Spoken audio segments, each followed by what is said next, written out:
Shut it down. All of it the board voted, and your little hookup is over. That was the first thing Sloan Keller said to me. 6 in the morning, standing in my gravel drive in a hot pink blazer and white sneakers that had never seen dirt before that day. She said it into the cold air like a sentence handed down from a bench. Then she nodded at the man crouched over the vault lid at the bottom of my hill, and he turned a wrench, and the water in my house stopped. My name is Reese Vance. I am 54 years old. I drill and maintain water wells for a living, and I have held a state license to operate small public water systems for 22 years. I own 9 acres on the south shoulder of Coldwater Mesa, and below my land sits a subdivision of 96 homes that all drink from a system I built with my own 2 hands. Sloan did not know that. She thought the water that fed those homes belonged to her board the way the flagpole and the mailbox kiosk belonged to her board. She was about to learn the difference between a thing you own and a thing you are merely allowed to look at. So let me tell you what she did not know, because you should know it before the cops show up, and they will. The valve her hired man closed that morning sat inside a concrete vault that is mine, on an easement recorded in my name, feeding a permitted public water system that by law cannot be operated by anyone without a license. There was exactly one licensed operator within 40 miles of that vault. It was me. When she had her man turn that wrench, she did not shut off a garden hose. She tampered with a regulated public utility. And I had a phone in my pocket already dialing the one number that turns that from a neighborhood squabble into a crime. If a woman in borrowed sneakers cut the water to your home at dawn and smiled while she did it, what would you have done? I will tell you what I did. I poured my coffee because the water in the kettle had already boiled. And I waited. I want to back up, because none of this makes sense without the water. And the water goes back 26 years. When I came to the Mesa, it was bare ground and creosote and a developer named Hutto who had bought 400 acres and could not get a single lot to sell because there was no water. You cannot sell a house in the high desert on a promise. People want to turn a tap. Hutto came to me because I was the only outfit in the county that drilled deep and built systems that passed state inspection, and he was nearly broke, and he made me an offer I still think about. He could not pay me what the job was worth. So instead of cash, he gave me a piece of paper and a piece of ground. The ground was the 9 acres uphill, the high corner with the best pressure head, where a tank could sit and feed the whole basin by gravity.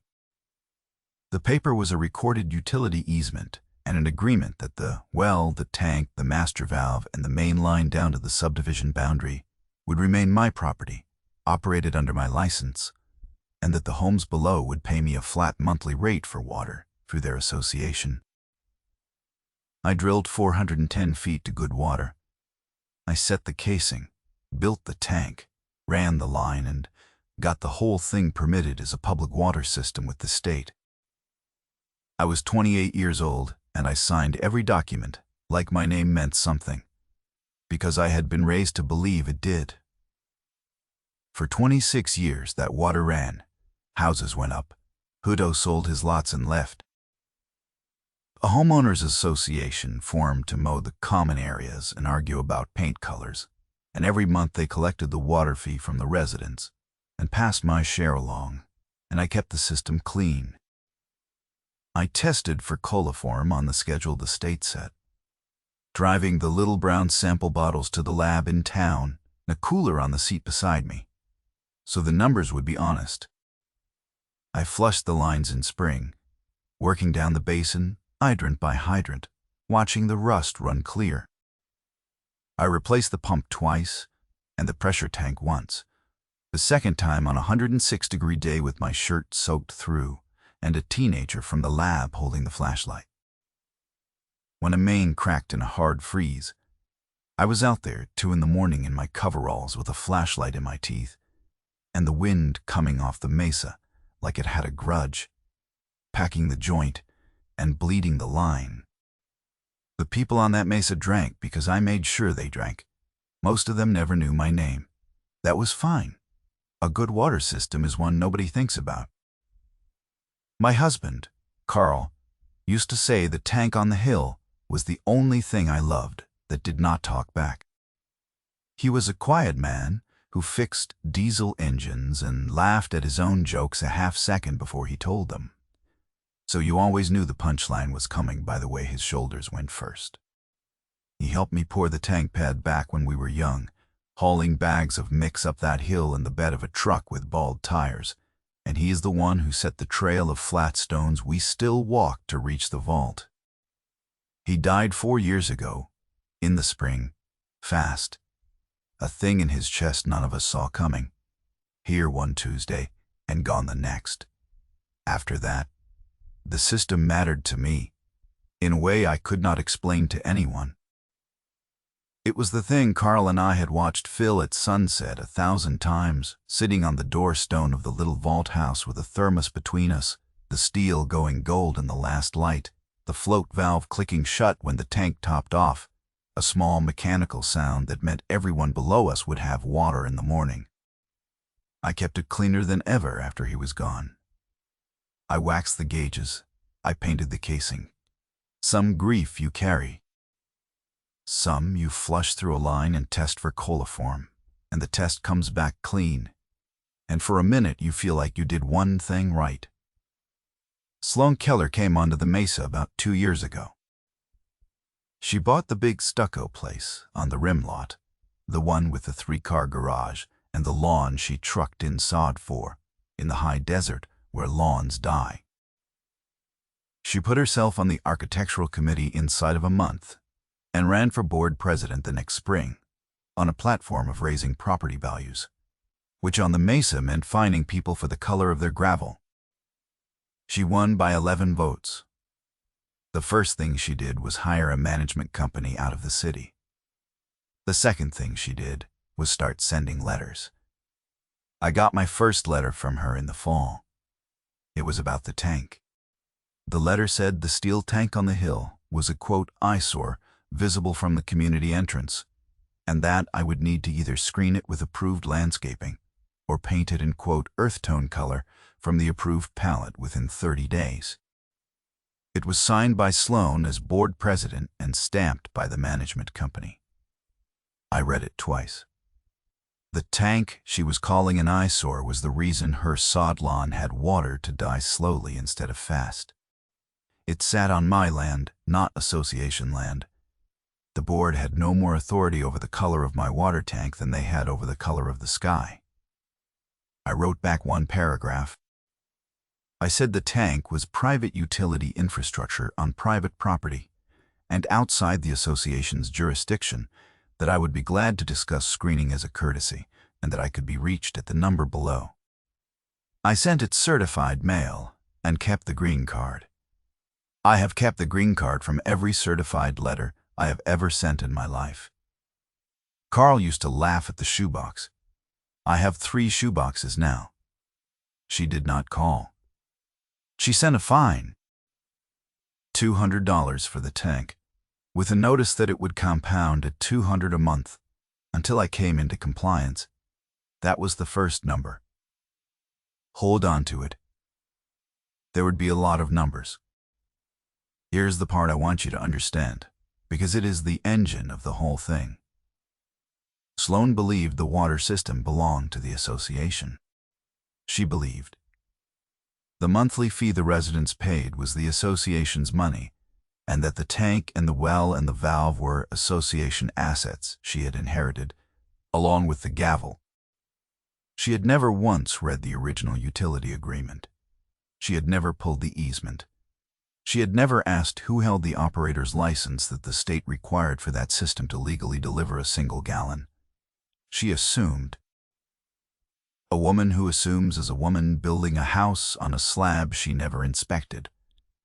I went to a board meeting that October, the only one I ever went to, because I thought a face and a calm voice might end it.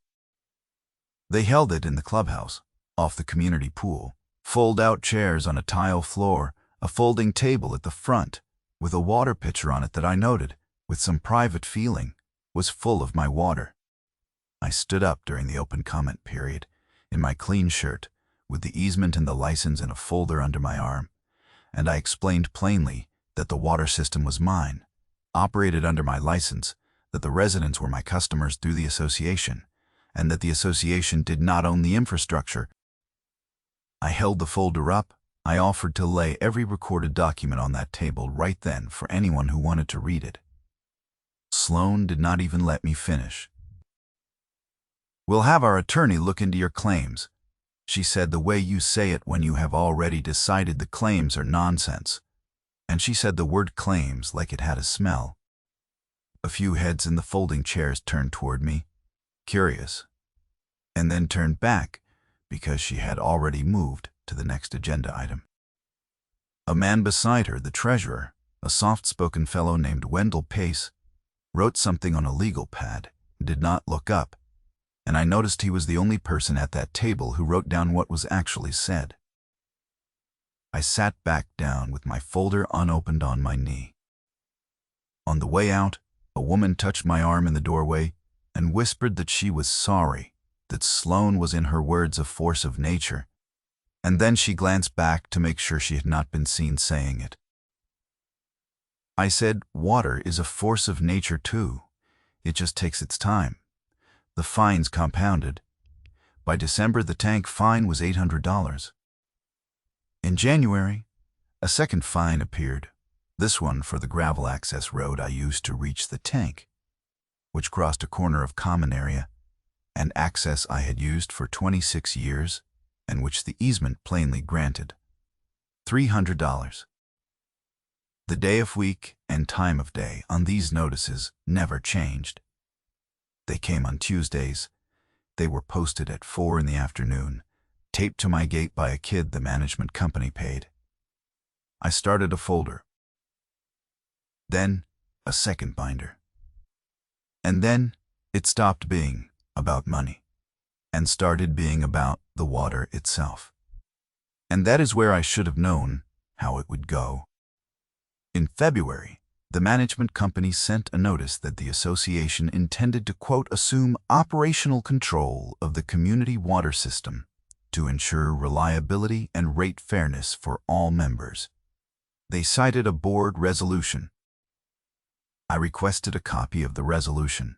They sent me 3 lines of meeting minutes that said the board had voted to direct the management company to take over the water utility. There was no mention of who owned it. No mention of the easement. No mention of the small detail that you cannot assume operational control of a permitted public water system without a licensed operator and a state-approved transfer, neither of which they had even heard of. I wrote to the state drinking water program myself. I told them what the association claimed and asked for guidance.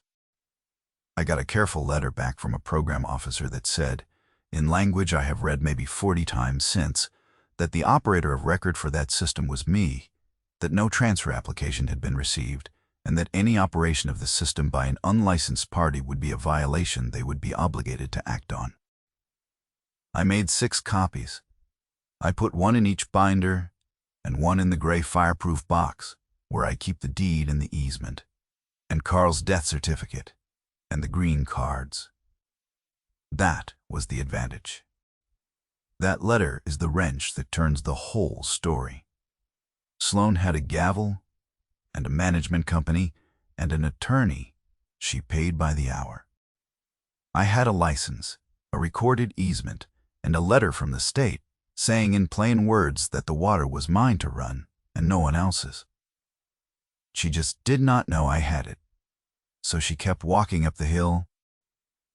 In March, she escalated, and she did it the way people do when they have decided the rules are a formality that applies to other people.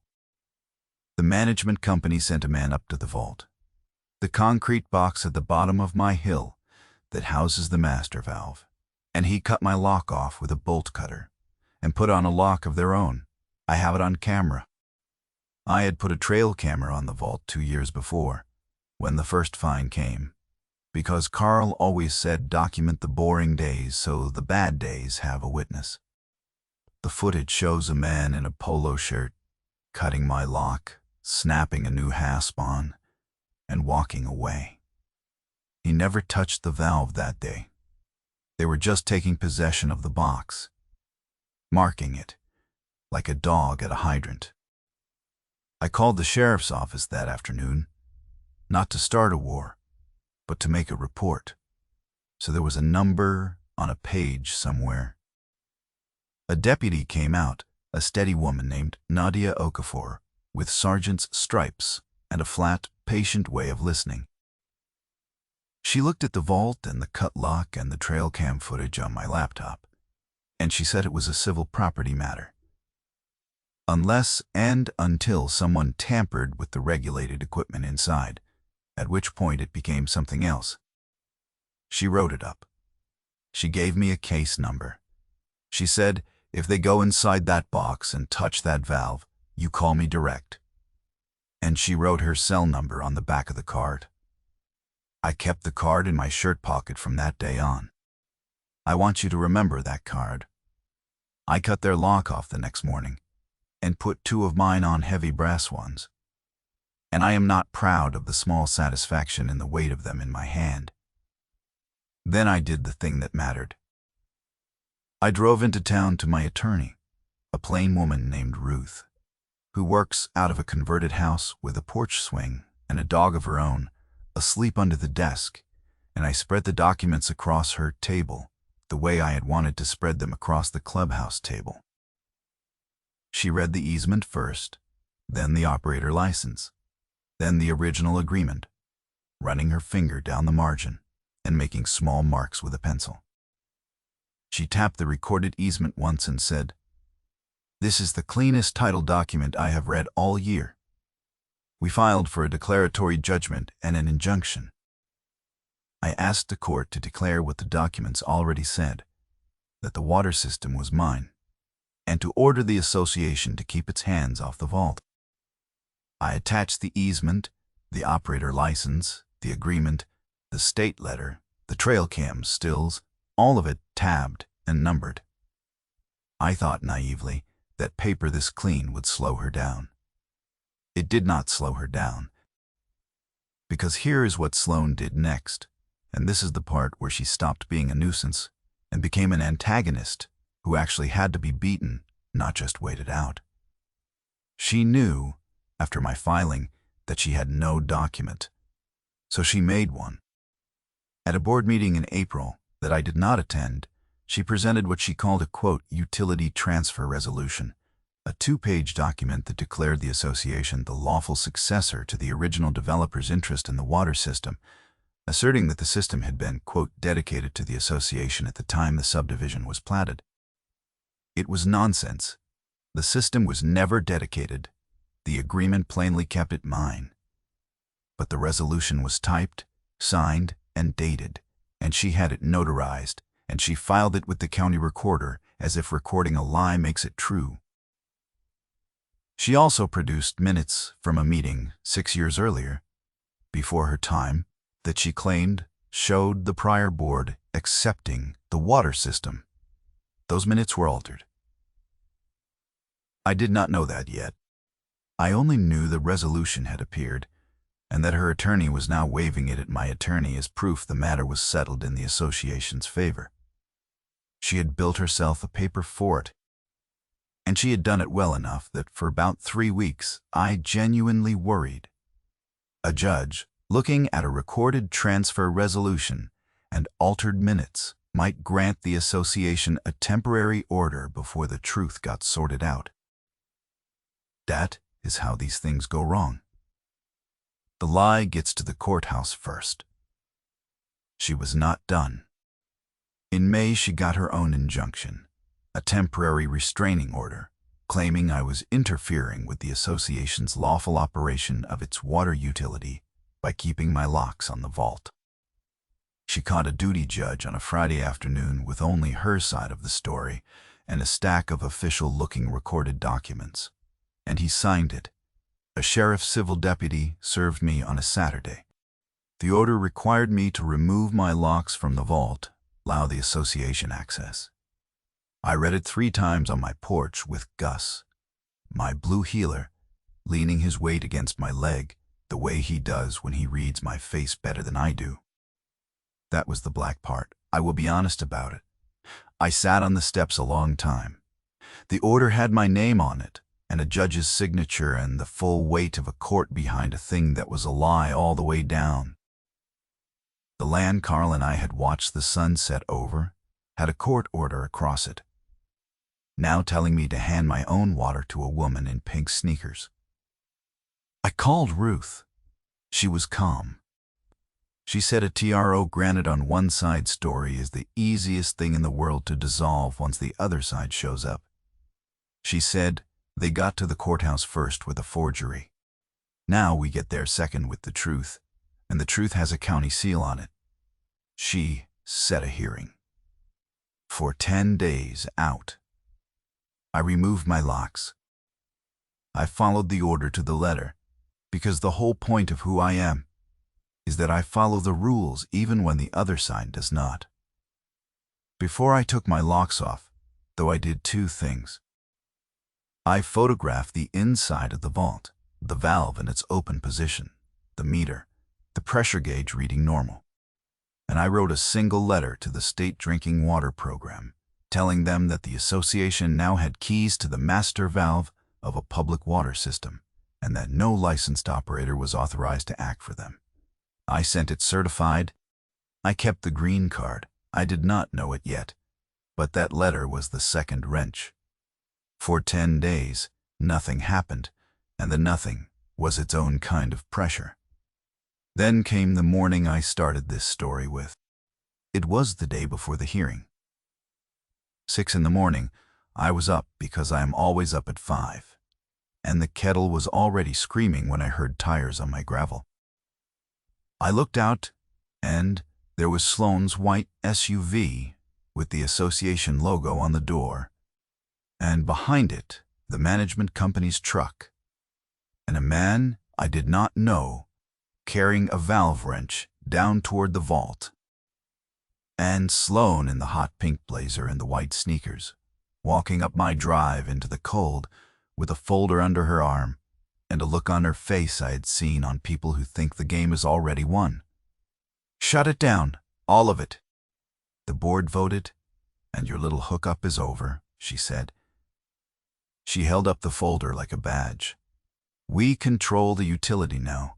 The court agrees. You are a trespasser on community infrastructure." I did not argue with her. I have learned that arguing with a person like Sloan is pouring water on a grease fire. I said one thing. I said that valve feeds 96 homes. "You sure you want your man turning it?" She smiled.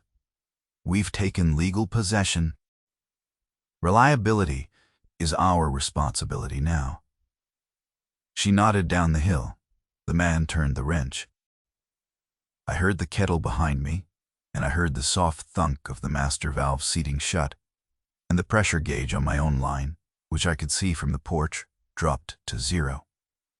She had not just cut my water.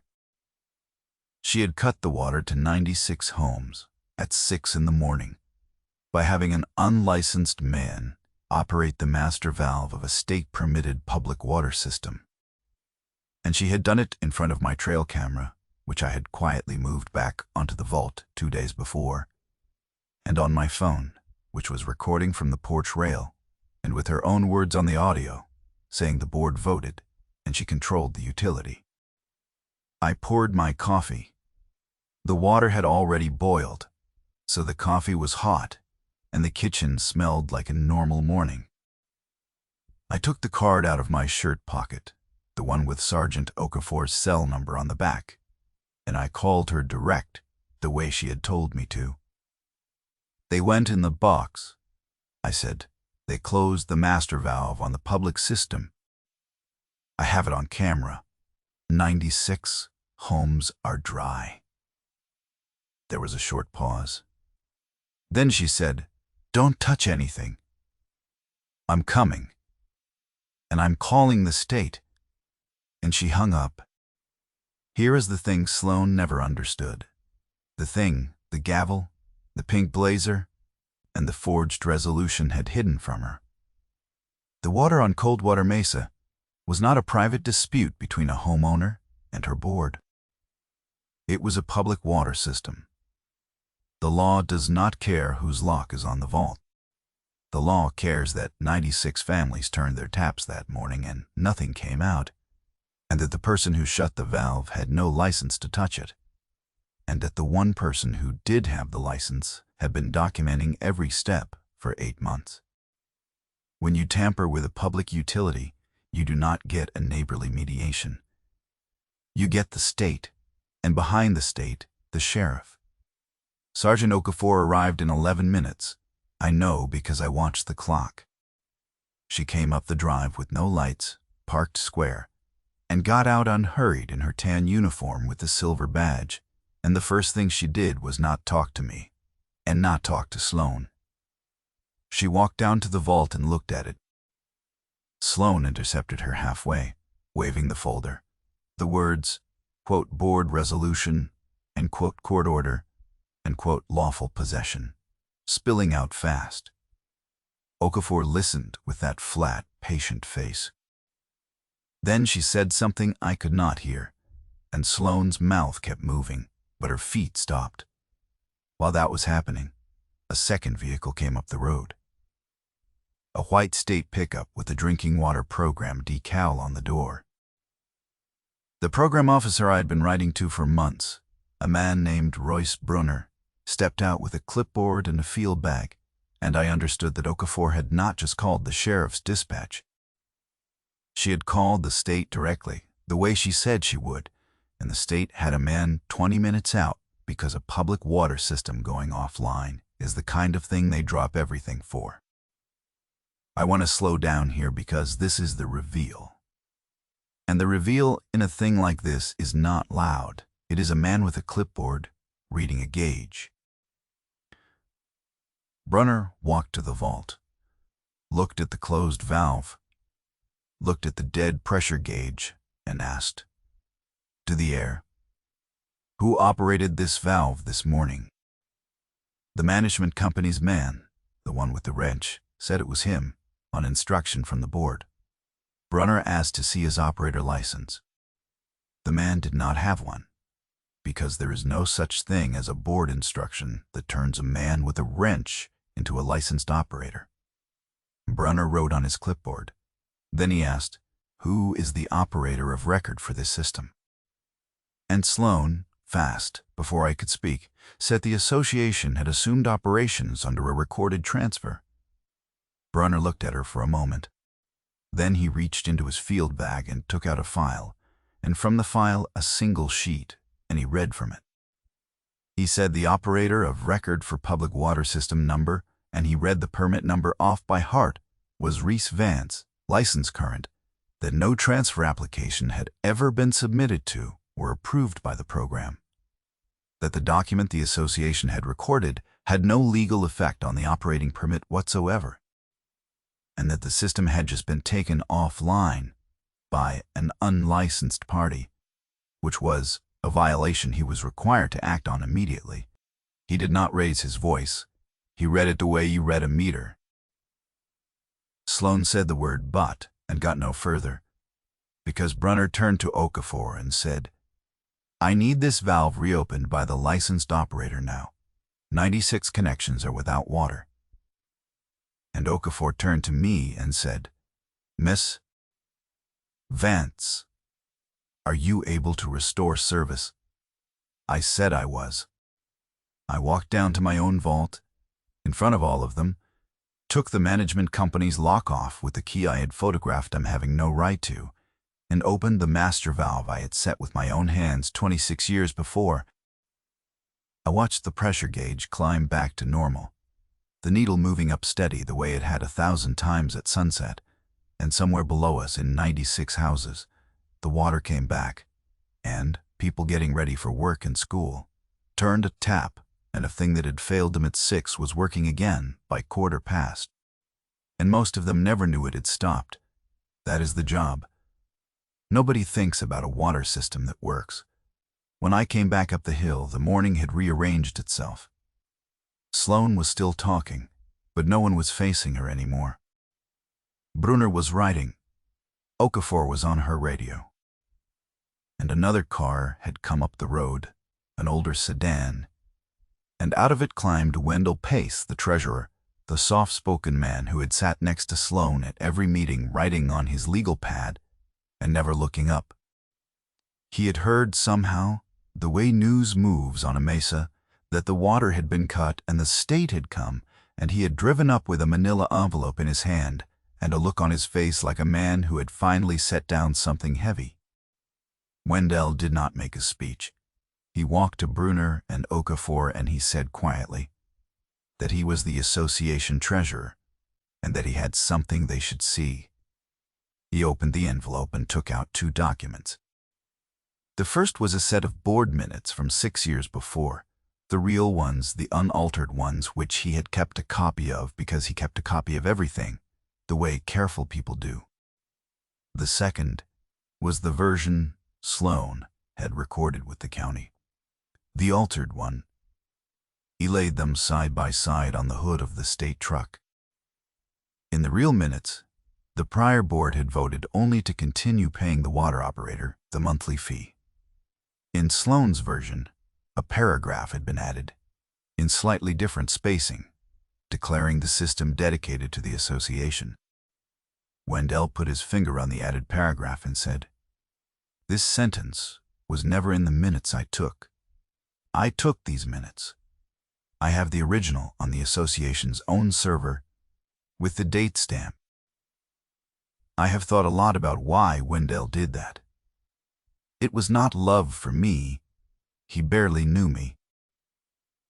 I think it was that he was a man who took the minutes, who wrote down what actually happened in a room, and he had watched a woman take his record of what actually happened and change it to make a lie official. And something in him that cared about the difference between the two could not let it stand. The conscience in a thing like this is rarely loud. It is usually just a man who keeps good records, deciding that his records mean something." Sloane's defense, the paper fort she had built so carefully, came apart on the hood of a state truck in about 90 seconds. The forged resolution had no effect on the operating permit. The state had just said so in writing. The altered minutes that the resolution leaned on were now sitting beside the real ones with the lie visible in the spacing. And the man who took the original was standing right there.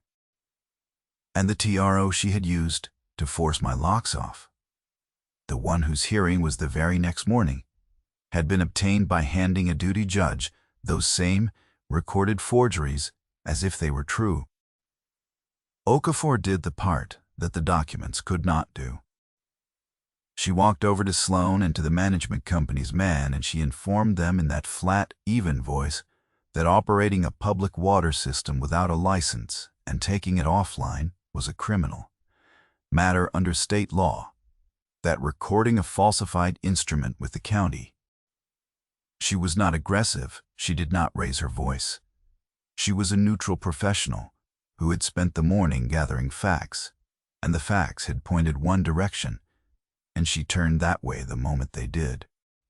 The management company's man started talking fast about how he was only following the board's instruction, and Brunner told him, not unkindly, that, quote, following instructions is not a defense for operating a regulated utility without a license. And the man went quiet and asked if he could call his boss. Sloane did the thing I will remember longest. She looked at me. Finally, really looked at me, the way you look at a person when the picture you had of them turns out to be wrong. And she said, and I almost laughed, except it was too sad to laugh at. I had told her. I had told her in a certified letter in the fall, at a board meeting in October, in a court filing in April, in every paragraph I ever sent her. I had told her the water was mine, and the license was mine, and the documents would show it. She had just never once checked. She had assumed her gavel was the same as the truth, and she had built 2 years of fines and a forged resolution and a stolen morning of water on that assumption. And the assumption had finally met the deed and the license, and the man who kept the minutes, and it had lost the way. Assumptions always lose to documents, slowly and then all at once. I did not gloat. There was nothing to say that the gauge climbing back to normal had not already said. I picked up my coffee mug off the porch rail, and it was still warm, barely, and Gus came and sat on my boot, and I watched the morning finish coming up over the mesa. The hearing the next day did not go the way Sloane's attorney had planned. There was no longer a forged resolution to waive, because the state had declared it void as to the permit, and the county had been notified it was recorded under false pretenses. There was no longer a clean set of minutes, because the real ones were now in the court file beside the altered ones. The judge who had signed the Friday TRO read what had actually happened, dissolved his own order before noon, and granted my declaratory judgment instead. The court declared in plain words what the documents had said all along, that the water system, the well, the tank, the line, and the master valve were my property, operated under my license. He ordered the association to cease all interference and to remove the recorded resolution.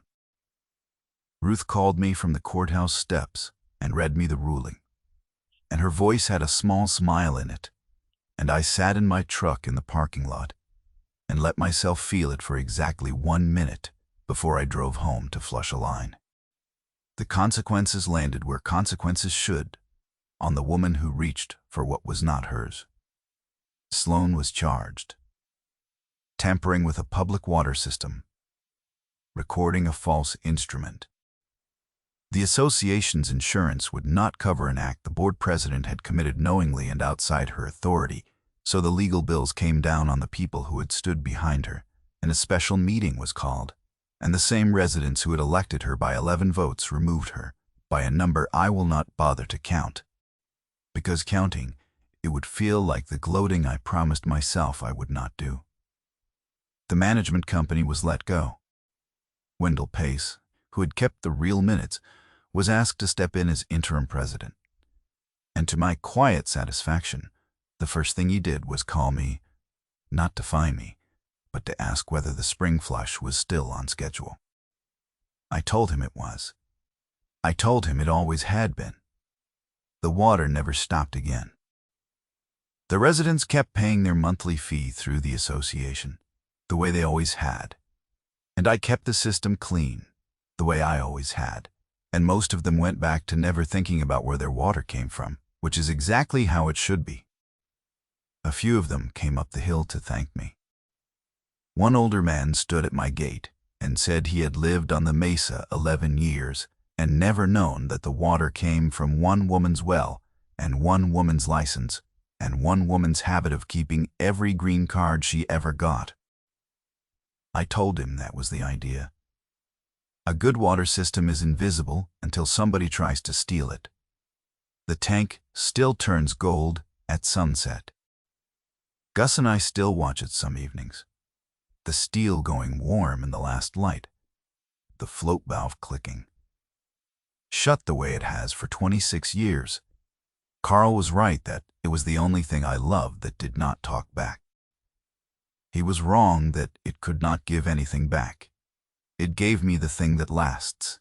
It gave me the truth, holding under pressure when a woman in pink sneakers leaned all her weight on a lie. So here is the lesson, plain.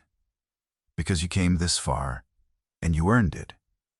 If something on your land is yours, you make it yours on paper before anyone ever questions it, and then you keep the paper. Record your deed. Record your easements. Read the original agreements that came with your property. The boring ones. The ones nobody reads. Because the day someone in a blazer decides your tank is an eyesore is not the day to go looking for them. If you hold a license or a right that the law requires, keep it current and keep the proof in a fireproof box. Photograph the boring days so the bad days have a witness. Keep the green card from every certified letter. And when someone with borrowed authority tells you to shut it down, all of it, because the board voted, do not argue with them. You do not need to. The deed does not raise its voice. The license does not shout. They just sit there being true, and on the morning it matters they hold. If this story put words to a fight you have had, or one you are afraid of having, sit with it a moment, and maybe go find your own deed and read it before you need to. I have one more of these for you. Next time I will tell you about the man on the next mesa over who got a cease and desist for the bridge he built across his own creek, and what the county engineer found when he finally came out to look at it. Until then, keep your records, walk your lines, and turn your tap with the quiet certainty of a person who can prove what is theirs.